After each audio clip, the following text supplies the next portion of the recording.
একবার খেলে কখনোই মন ভরবে না, বারবার খেতে ইচ্ছে করবে। লাউয়ের এই রেসিপিটা এতটাই টেস্টি। আমার বিশ্বাস কখনোই এভাবে আপনার লাউয়ের রেসিপি খাওয়া হয়নি। এটা একেবারে নতুন একটা ইউনিক রেসিপি আমার মতো করে আমি তৈরি করেছি, বাট খেতে দুর্দান্ত একটা টেস্ট।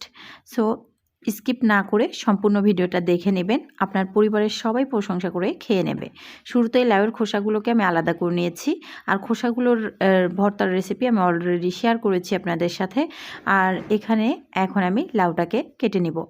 লাউটাকে আমি এরকম একটু বড় সাইজ করে কেটে নিচ্ছি, যেহেতু এটা কচি লাউ আর সিদ্ধ হয়ে যাবে তাড়াতাড়ি। আর যে রেসিপিটা বানাবো একটু বড় টাইপের হলেই ভালো লাগবে। তো লাউটা ইচ্ছা মতো কেটে নেবেন, নিজের পছন্দ মতো। সমস্ত লাউটাকে আমি ঠিক এভাবে কেটে নিয়েছি। তারপর আমি লাউটাকে পরিষ্কার করে নেব। লাউ তরকারিটা না একবারে ধুয়ে তারপরেও কাটা যায়, তাতে করে কিন্তু আরও ভালো হয়। সো যাই হোক, এবার রান্নার জন্য চুলায় একটা হাঁড়ি বসিয়ে দিয়েছি, প্যান বসিয়ে দিয়েছি। যাই হোক, তারপর এখানে আমি দিয়ে দিচ্ছি 1/4 কাপ রান্নার তেল, সাথে আমি 1/4 কাপ পেঁয়াজও দিয়েছি। বড় সাইজে 2টো পেঁয়াজ দিলেই হয়ে যাবে, কিংবা একটা। তারপর পেঁয়াজটাকে একটু নেড়েচেড়ে ভেজে তারপর সব রকমের মশলা আমি দিয়ে দিলাম। এখানে হলুদের গুঁড়ো 1 টেবিল চামচ, মরিচের গুঁড়ো দিয়ে দিয়েছি 2 টেবিল চামচ, জিরের গুঁড়ো, ধনিয়ার গুঁড়ো সব 1 টেবিল চামচ করে দিয়েছি, লবণ স্বাদ মতো দিয়েছি। তারপর আমি এই যে কেটে রাখা লাউটা দিয়ে দিচ্ছি। প্রথমে কিন্তু মশলাটাকে অবশ্যই ভালো করে একটু কষিয়ে নিতে হবে। তো কষিয়ে নেওয়া হয়ে গেলে পরিষ্কার করে রাখা লাউটা অ্যাড করতে হবে। তো লাউটা এদিকে হতে থাক, এদিকে আমি রাইস কুকারের মাঝেই এই যে আলুগুলো খোসা ফেলে তারপর দিয়েছিলাম। আপনারা আলুটা চাইলে আলাদা করে সিদ্ধ করে নিতে পারেন। এবার এই আলুটাকে একটু ম্যাশ করে নিতে হবে। এখানে 4টা বড় সাইজের আলু নিয়েছি। তো আলুগুলোকে আমি এভাবে ম্যাশ করে নিচ্ছি। চাইলে না অর্ধেকটা গোটা গোটা রেখেও আপনারা দিতে পারেন, সেটা আবার আলাদা একটা টেস্ট হবে।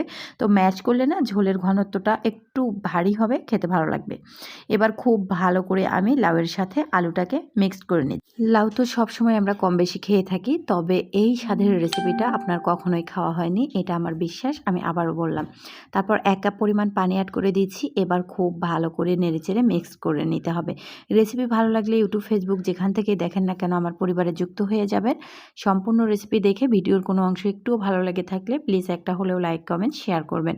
তো 1 কাপ পানি দেওয়ার পরে আমি এখানে একটা তেজপাতা, 2 টুকরো দারুচিনি এবং 2টো সাদা এলাচি, 2টি লবঙ্গ, গোলমরিচ অ্যাড করে দিলাম। এখন কি করব, খুব ভালো করে কষিয়ে নিতে হবে সব কিছুই। আলুটা যেহেতু অ্যাড করেছি, তাহলে তো অবশ্যই আলুর সাথে লাউটাকে কষিয়ে নিতে হবে। আর কষানো হয়ে গেলে এখন আমি পানিটা অ্যাড করে দিয়েছি। আর এখানে চেষ্টা করবেন গরম পানিটা অ্যাড করার, তাতে করে না খুব ভালো লাগে। এখন খুব ভালো করে সব কিছু নেড়েচেড়ে এখানে আমি 5 থেকে 6 মিনিট রান্না করে নিব, তাহলেই কিন্তু আমার রান্নাটা একদম কমপ্লিট। তার আগে যে ডিমটা দিয়ে আমি রান্না করব, ওই ডিমটাকেও আমি আলাদা করে সিদ্ধ করে নিয়েছি। আর দেখেন, আমি এরকম পিচ পিচ করে কেটে নিয়েছি। একটা ডিমের মাঝে আমি 4 পিচ করে কেটে নিয়েছি। এখানে 3টা ডিম নিয়েছি। তো তরকারিটাও কিন্তু এদিকে হয়ে আসছে। আর নামানোর পূর্বে এরকম একটু কাঁচামরিচ মাঝখান থেকে ভেঙে দিলে না সুন্দর একটা ফ্লেভার হয়। তো এখন আমি চুলায় ডিমটা ভেজে নেব। তো ডিমটাকে ভেজে নেওয়ার জন্য একটু হলুদ, লবণ আর মরিচের গুঁড়া একসঙ্গে অ্যাড করে দিলাম তেলের মাঝে। একটু নেড়েচেড়ে সাথে সাথেই ডিমগুলো একে একে অ্যাড করে দিচ্ছি। এখন লালচে করে ডিমগুলোকে আমি ভেজে নেব। আর এভাবে ডিম রান্না করলে না অনেক ভালো লাগে খেতে, সেটা লাউ তরকারি হোক আর যে তরকারি হোক না কেন। এই ডিমের রেসিপিটা আমার কাছে অনেক ভালো লাগে। আমি লাউ ছাড়াও অন্য তরকারিতেও এভাবে ডিমটা দিয়ে মাঝে মাঝে রান্না করি। যাই হোক, কথা বলতে বলতে কিন্তু আমি ডিমগুলোকে এপাশ থেকে ওপাশ করে দিচ্ছি, আর এটাকে একটু সাবধানে করবেন। তারপর ভেজে নেওয়া হয়ে গেলে ওই যে তরকারির মাঝে অ্যাড করে দিচ্ছি। এখন আর খুব বেশি না, 1 থেকে 2 মিনিট চুলার উপরে রেখেই কিন্তু নামিয়ে ফেলবো। তবে নামানোর আগে যদি ধনিয়া পাতা থাকে অ্যাড করতে পারেন, কিংবা ভাজা জিরের গুঁড়ো, তাতে করে ফ্লেভারটা আরও দারুণ হবে। এমন একটা তরকারির রেসিপি থাকলে আর কি লাগে বলেন তো? ভাত, রুটি, পরোটা সব কিছুর সাথেই জাস্ট জমে যাবে। তো আমি কিন্তু সার্ভ করে নিলাম। এখন গরম ভাতের সাথে খেয়ে নেব। লাস্ট পর্যায়ে একটু ভাজা জিরের গুঁড়ো অ্যাড করে দিলাম। এতক্ষণ রেসিপিটা দেখার জন্য সবাইকে অসংখ্য অসংখ্য ধন্যবাদ। ভালো থাকবেন, সুস্থ থাকবেন। দেখা হবে পরবর্তী ভিডিওতে। আল্লাহ হাফেজ।